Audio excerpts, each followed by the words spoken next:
Oh, glória a Jesus, aleluia,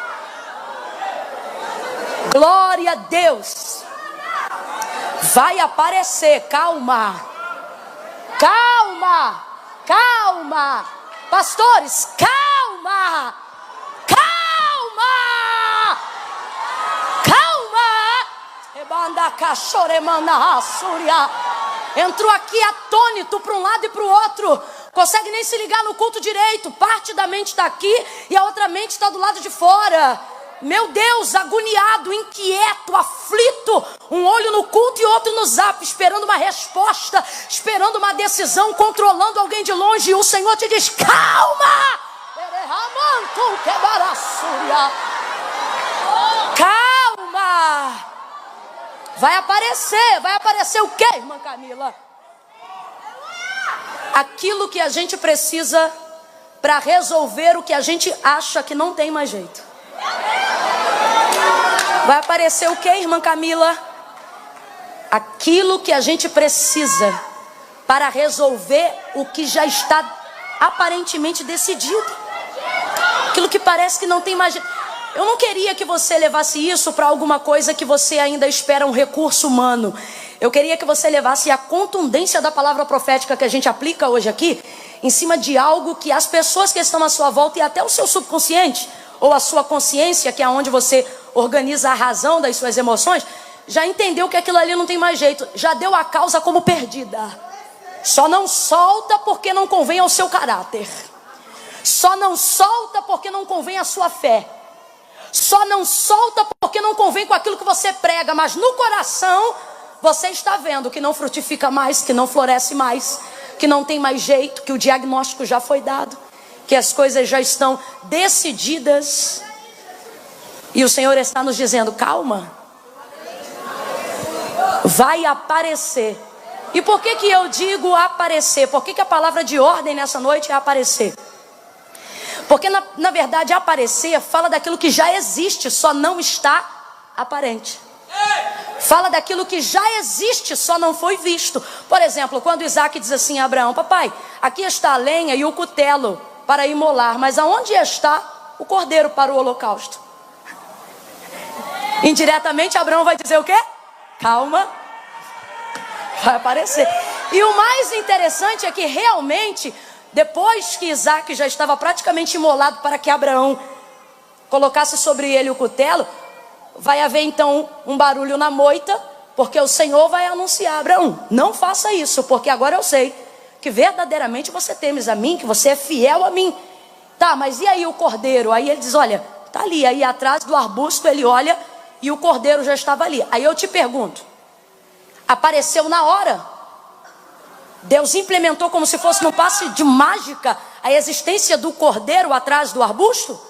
Claro que não, o cordeiro já estava ali o tempo todo, muito antes de Abraão subir para preparar a lenha, muito antes de Abraão preparar o altar, muito antes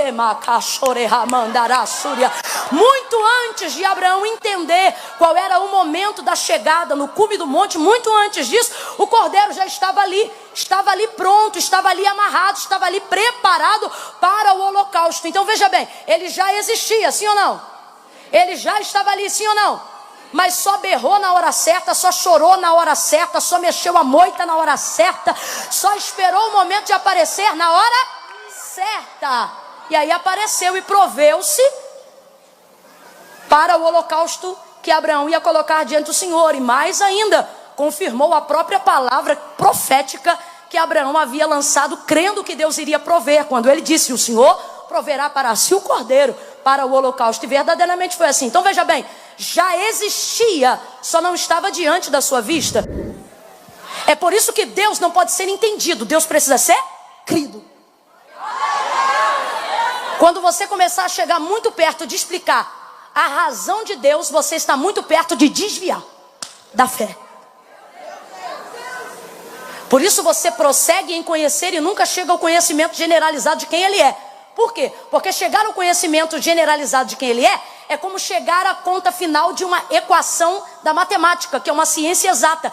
é você saber como aquilo coexiste e entendendo quando passou a existir. E como é que você vai fazer isso com Deus? Se ele não existe, não está dentro do tempo, presta atenção, não existe dentro de um sistema temporal, mas está lá, presente, fiel, governando sobre todas as coisas. Pela boca do profeta Isaías, ele vai dizer assim, olha, ancião de dias. Aí você pensa assim, é bem velho. Aí daqui a pouco ele diz assim, pai da eternidade. Aí você diz, como é que vive?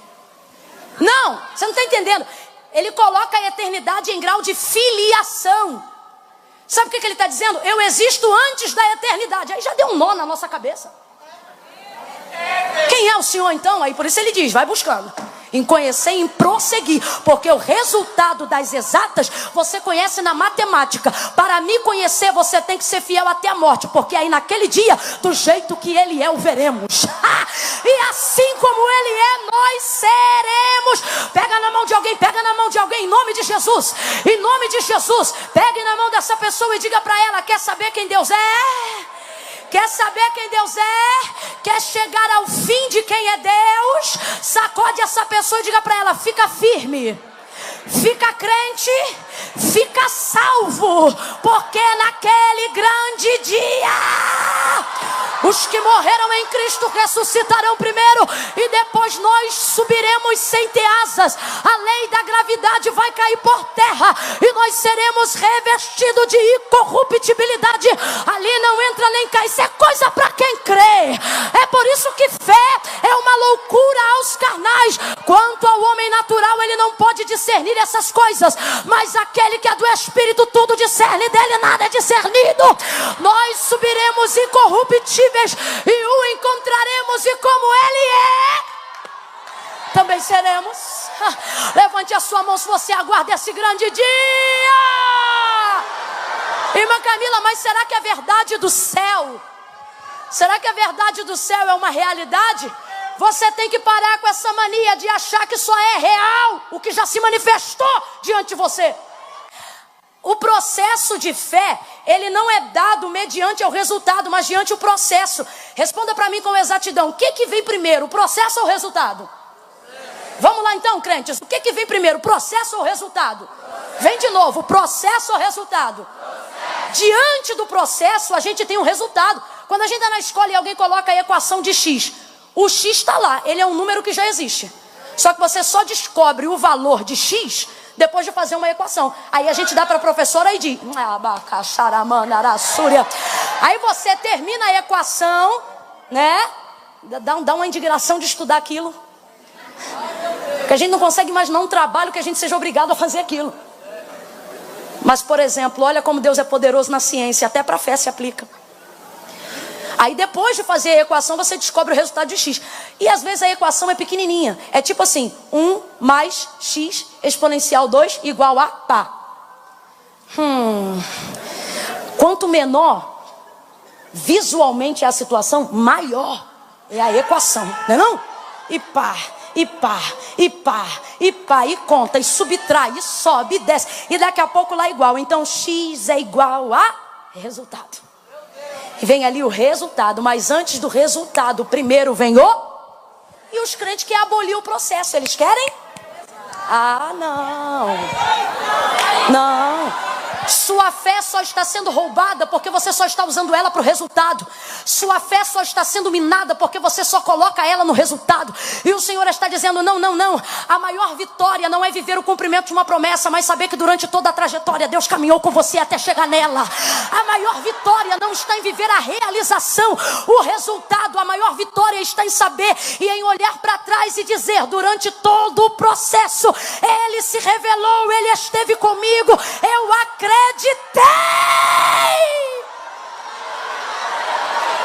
Aleluia! Olha para quem está do seu lado de novo e diga, já existe.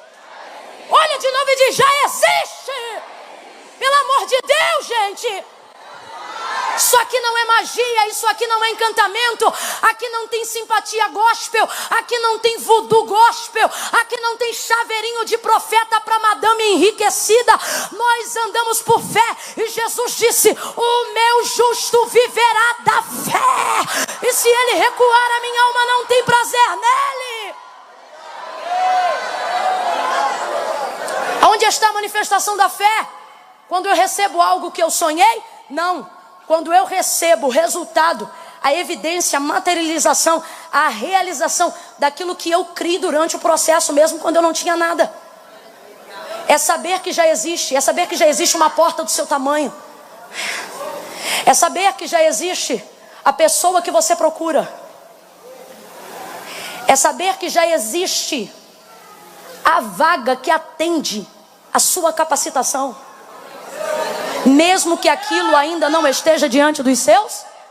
É saber que já existe o homem que vai te tratar como uma mulher honrada. É saber que já existe a mulher que vai honrar o seu ministério. É saber que já existe uma igreja que vai se adequar às suas necessidades e à sua maneira de adoração. É saber que para cada ovelha já existe um pastor e para cada pastor já existe uma ovelha. É saber que existe já um ministério para atender a sua voz. E talvez você diga, irmã Camila, mas a minha voz é muito diferente. E o Senhor diz, já existe um ministério diferente que vai se tornar extraordinário através da sua voz. Olhe de novo para quem está ao seu lado e diga, já existe. Gente, vamos lembrar de uma coisa aqui?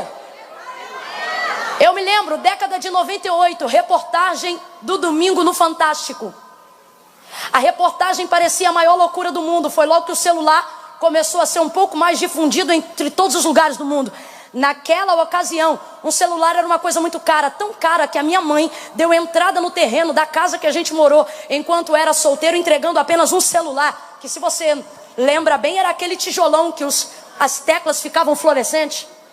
Aquilo ali foi a entrada do lote da nossa casa. Foi com aquilo que pagamos no lugar em que nós morávamos, de tão caro que era. E aí de repente aparece numa reportagem no horário nobre do domingo à noite, depois do culto, ou seja, todo mundo pôde acompanhar. E eles diziam que lá nos países europeus e sobretudo lá nos Estados Unidos, eles diziam o seguinte: especialistas afirmam que em menos de 10 anos todas as pessoas terão um celular. Eles diziam o seguinte: especialistas afirmam que está chegando a hora em que isso ficará tão difundido, em que cada pessoa terá até mais. E a gente olhava aquilo na reportagem do jornal do domingo de manhã e ria, mas tão maluco, tão doido. Aonde? Isso numa época que ter telefone em casa ainda custava 5 mil a linha. Tem alguém aqui que está fingindo que não é dessa época ou não lembra mesmo? A linha custava isso. A gente usava a cabine da Telerge. Eu não estou falando nem orelhão tinha em todo o bairro. Eu me lembro que na casa da minha avó a gente tinha que caminhar para usar uma cabine. Era uma fila absurda. Quando não tinha uma vizinha do bairro, e aí ela estipulava um valor para você poder usar o telefone da casa dela. Óbvio, porque ela ainda estava pagando a prestação que ela tinha feito do atendimento da linha. E aí eles estão dizendo, olha, em menos de tantos anos, ou seja, um prazo muito curto para uma difusão mundial. Que é isso? Quando a gente fala de mundo, a gente fala de África. Quando a gente fala de mundo, a gente fala de Venezuela. Quando a gente fala de mundo, a gente fala de Cuba. Lugares onde as pessoas ainda parcelam a conta do arroz. E aí você está me dizendo que cada um vai ter celular? Pois chegou o dia. Tem gente que não tem arroz, mas tem.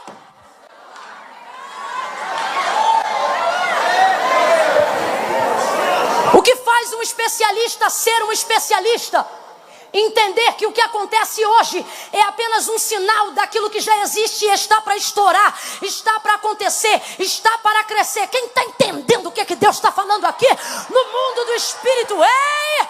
O moço de Eliseu, ele não é tão crente quanto Eliseu, não é tão crente quanto Elias, mas ele sobe lá no monte, e Elias diz assim para ele, vai lá e me diz o que você vê. Aí ele sobe e desce, diz, não vejo nada, sobe de novo e vê. Olha, eu não estou vendo nada, sobe de novo e vê. Vai continuar subindo até ver. Quando você vê, você desce. Aí ele subiu. Eu não sei se de fato ele viu ou se ele implorou para ver, porque ele já não devia mais aguentar subir e descer. Eu sei que ele desceu e quando chegou embaixo ele disse, olha, eu vejo uma nuvem, mas é uma nuvem do tamanho da mão, é campo de visão. Ele mediu pela mão aquilo que estava distante. Meu irmão, aquilo que está distante, até avião cabe na palma da minha mão. Quem está entendendo? Já mediu a distância? A distância, avião cabe na sua mão. A distância, o sol cabe no seu olho. Por quê? Porque a distância tudo cabe. O Senhor está dizendo, amplia. O que ele disse para Abraão? Ele disse, Abraão, eu estou te dando tanta terra, tanta vida, tanta herança. Ele disse, é mais do que a areia da praia. É mais do que a quantidade de estrelas que estão no céu. Você não tem condições de contar. O que ele está dizendo? Abraão, vai ter lugar que eu vou te dar, mas você não vai poder pisar. Porque nem toda a vida que eu te der vai ser o suficiente para você ter vida para viver o cumprimento. Então faz assim, aonde o seu pé não pisar, levanta a tua visão e olha. Porque se teu pé não entrar, mas caber na tua visão, eu darei ali a tua herança. Levanta essa mão que dá glória para o céu. O Senhor está dizendo, de longe cabe na sua mão, mas eu vou trazer para a sua vida, vou trazer para a sua realização, vou trazer para a sua existência, mas você precisa levantar essa cabeça e aprender a olhar ao longe, aprender a olhar distante, colocar o que você deseja na sua mão. Isso é fé, isso é acreditar. Já existe, vai chegar, vai parar na minha mão, eu já posso ver. Quem acredita reage. Levanta essa mão para o céu, levanta essa mão, levanta essa mão para o céu, mede na sua mão.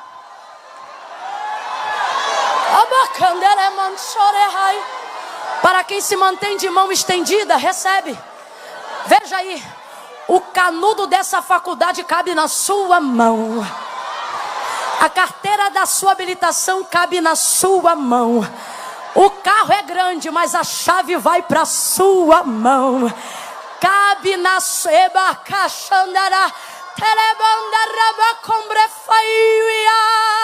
O mundo é grande, mas na minha visão, ele cabe na minha mão. Olhe de novo para quem está ao teu lado e diga, já existe. Diz, já existe.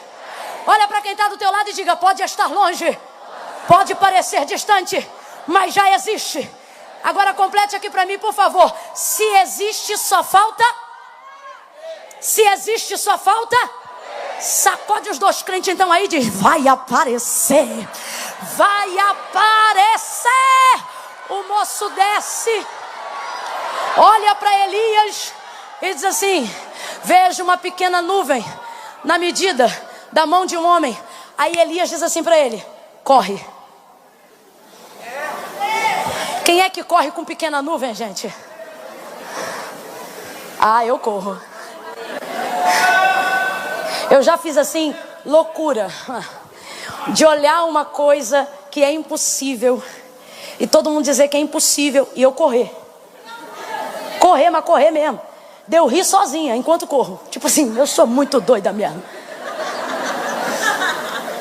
E daqui a pouco aquilo ali ia acontecer. E quem não cria olhar e falar, menino, como é que pode?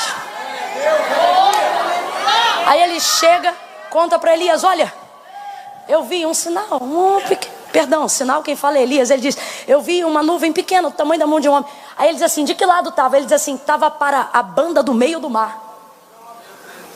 Não estava em cima do monte, não? Não.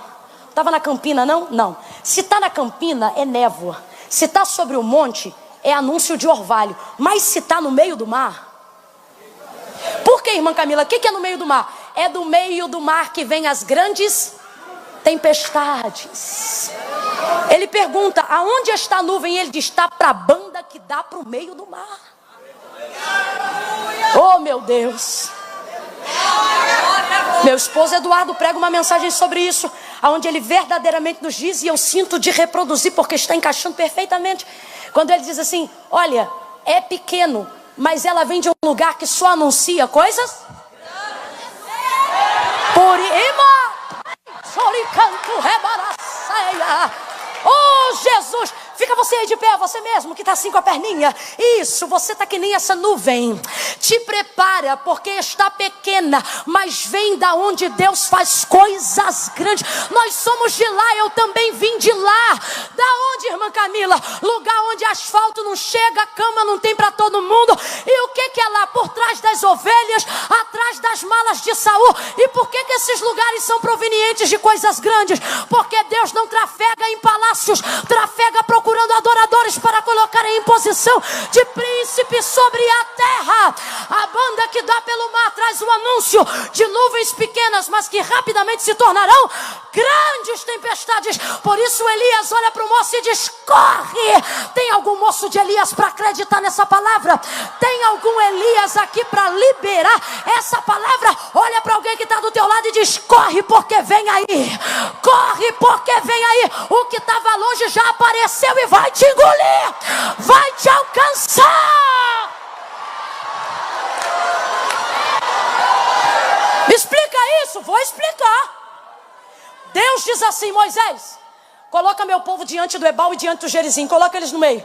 No Ebal você anuncia todas as maldições, se eles se esquecerem de mim e me desobedecerem. Agora sobre o Gerizim você traz sobre eles a invocação de todas as bênçãos confiadas aos obedientes. Diga para eles que se eles me ouvirem, se eles me atenderem, se eles me obedecerem, benditos serão no campo, benditos serão na cidade, benditos serão seus filhos, benditos serão os filhos dos seus filhos com ele. Eu, o Senhor, ordenarei com que todas essas bênçãos sigam eles. Não para aí. Ele diz assim: sigam, vírgula, e os persigam até que os alcance. Oh, aleluia. Oh, aleluia. Está longe, mas vai alcançar. Não está diante de você, mas isso não significa que não existe. Vai aparecer. Vai aparecer. Pastor Samuel, não se desespere. Vai aparecer. Igreja do Senhor, vai aparecer. Um dos maiores anúncios daquilo que não está diante de nós, mas vai aparecer, é a vinda do Senhor. Já existe, está sentado à destra de Deus. O trono de Deus existe, os 24 anciões estão lá, mas porque as pessoas não veem, muitos não acreditam. Mas está chegando o dia em que todo olho o verá e toda língua o confessará. Olha para quem está do seu lado e diz: Jesus vai aparecer. E quem crê vai ver, quem não crê vai ver também. Quem espera vai ver, quem não espera também vai ver. Já existe. Vai aparecer. Agora, se tudo isso que eu estou lhe dizendo é uma verdade contundente, por que você se preocupa com coisas menores do que você? Já existem e vão aparecer. Eu trago uma última comprovação para que você creia, porque eu não estou aqui pregando sentimento, eu estou pregando o que a Bíblia afirma. E a Bíblia nos afirma e nos anuncia que o Deus a qual servimos é Criador. No primeiro livro, que é o livro do Gênesis, o livro do princípio de todas as coisas, ele se destina a falar da criação. Completa para mim, só para saber que você está comigo no raciocínio. Ele é o livro do princípio, o livro da criação. Ótimo. E por que Deus se revela ali como Deus Criador? Porque Deus vai trazer à existência todas as coisas que outrora não existiam. Aí ele diz assim, o texto vai dizer assim, capítulo já 1. E a terra era sem forma e vazia, e o Espírito de Deus se movia sobre a face das águas. Isso aqui é muito tremendo. Pode ter espírito, se não tiver palavra não há execução, não há resultado. É por isso que não pode ser só manto, só monte, tem que ter palavra. Senão vai ter mover, mas não vai ter base. O Espírito de Deus se movia sobre a face das águas. E disse Deus, haja luz. O que é isso? O Espírito se manifesta pela palavra. Haja luz. E houve luz. E imediatamente, conforme Deus disse, dali por diante você vai ver todo o processo da etapa da criação. São 5 etapas de processo. Desde a definição do dia e da noite até as sementes mais pequenininhas que iriam produzir mantimento para nós que estamos até hoje aqui. A terra produz porque recebeu uma ordem de Deus. Então veja bem, tudo que Deus tinha para fazer, Deus já fez. Depois você vai ver Deus se revelando de outras e diversas formas ao longo de toda a explicação, tanto no Pentateuco até na ministração da nova aliança. Eu estou falando do Novo Testamento, na graça em Jesus Cristo. Mas você só vai ver ele se revelar como Criador no livro do Gênesis. Por quê? Porque Deus não precisa recriar aquilo que Ele cria. Ele é o arquiteto perfeito do universo. Não há absolutamente nenhuma coisa que Deus tenha feito e que depois Deus tenha que ter trazido à existência porque esqueceu de fazer no dia em que criou. Não, de maneira nenhuma. Irmã Camila, o que você está dizendo? Eu estou dizendo que tudo o que nós precisamos, Deus já criou, já fez. Tudo que você precisa, tudo que você pensa que precisa e não precisa, tudo que você não sabe que precisa e precisa, tudo que você sabe agora, tudo que você ainda saberá amanhã, tudo que seus filhos ainda conhecerão quando você não estiver mais aqui, tudo isso já existe. Tudo isso já foi criado, tudo isso já foi feito porque Deus não precisou repetir na criação. Irmã Camila, o que você está afirmando? Estou afirmando que desde pós-Gênesis até Apocalipse, Deus não manifestou mais nenhuma obra da criação. Oi, irmã Camila, não fale isso não, porque a gente canta que Ele vai trazer à existência aquilo que não existe. A gente prega que Ele vai trazer à existência aquilo que não existe. Eu não sei, pode ser uso de licença poética, pode ser vontade de querer glorificar a Deus, mas teologicamente é um equívoco. Por quê? Porque não há absolutamente nada que Deus já tenha feito que precise fazer de novo. Oi, irmã Camila, olha aí o texto, olhe você. Olhe você. Não há absolutamente nenhuma manifestação prodigiosa. Não há absolutamente nenhum outro milagre que Deus tenha usado algum outro recurso que não uma matéria-prima já existente para fazer o que alguém precisava. Estenda isso sobre tudo. Vamos falar aqui rapidamente alguns. Segura o fundo só um pouquinho, eu prometo que eu já estou encerrando. Ele fazia o seguinte: o machado caiu. Aí o outro diz assim: vai lá e joga madeira em cima dele e o cajado vai aparecer, a lâmina do cajado. Ele fez subir sozinho? Não. Lançou algo que já existia para buscar algo que já existia, mas que não estava mais na superfície. Presta atenção. Quando Eliseu olhou para a mulher que disse: olha, o credor está à porta, vai levar meus 2 filhos, eu não tenho mais o que fazer. Ele diz assim: declara-me o que tens em casa. Ah, eu não tenho nada. Se não tem nada, não vai acontecer? Deus não trabalha com o que não existe. Tem que existir. Você precisa aprender a apresentar aquilo que tem, ou aquilo que você crê que já existe, só não ainda apareceu. E isso vai, meu irmão, se estender em todos os milagres dos profetas do Antigo Testamento, desde a obra de Jesus no Novo Testamento. Não há absolutamente nenhuma manifestação miraculosa de Jesus em que Ele tenha criado matéria-prima. Não, Ele vai usar matéria-prima já existente para fazer o que as pessoas precisavam. Ah, Senhor, eu não tenho globo ocular. Ah, eu não tenho vista. Cuspiu no chão, lodo da terra, massa informe, barro na mão, colou nos olhos do cego e o cego passou a vê. Ah, o cego da aldeia de Betsaida, o mesmo cuspe. Este já parece que tem olhos, só não tem visão. Joga o cuspe, bota a mão. Quer que você vê homens como árvore. E aí ele faz alguma coisa diferente? Não. A mesma coisa na repetição do processo. Mete a mão de novo, ora, tira a mão. E agora? Agora eu estou vendo perfeitamente. Mateus capítulo de número 14. Jesus no deserto. Ele olha para os seus discípulos na grande e primeira multiplicação de pães e peixes. E ele diz assim: me diga, o que é que vocês tem? Dá de comer essa gente. Nós não temos nada. Se não tem nada, não vai acontecer? Me diz o que é que vocês têm. Tudo que temos aqui são 5 pães. Aí diz assim: me dá aqui o que vocês têm. Aí o que é que Jesus vai fazer? A fé de Jesus, se é que assim eu posso dizer, nunca se manifestou no resultado. Por que ele usa tudo que está ali? Por que ele se manifesta com as pessoas que estão ali? Por que ele usa cuspe? Por que ele usa barro? Por que ele usa o que ele tem? Porque a fé de Jesus não se manifesta no resultado. A fé de Jesus sempre se manifestou no processo. Ó, escute aí. Ele pega os 5 pães e os 2 peixes. E enquanto os discípulos estão dizendo: ah, isso é tudo que temos, chorando pitanga porque não quer dividir comida com os outros, Jesus vai pegar os 5 pães e os 2 peixes. Olha o que o texto diz. Levantou, rendeu graças pelo resultado. Jesus nunca orou pós-milagre. Jesus está na porta da sepultura de Lázaro, com uma multidão em volta dele. Ele não dá glória depois que Lázaro ressuscita, mas levanta a mão e diz: Pai, Enquanto ele estava morto, você não vê Jesus ressuscitando do sepulcro e dizendo: vamos fazer o culto de ação de graça porque eu levantei. Não, de maneira nenhuma. Você vê Jesus no Getsemane chorando e dizendo: faz tua vontade,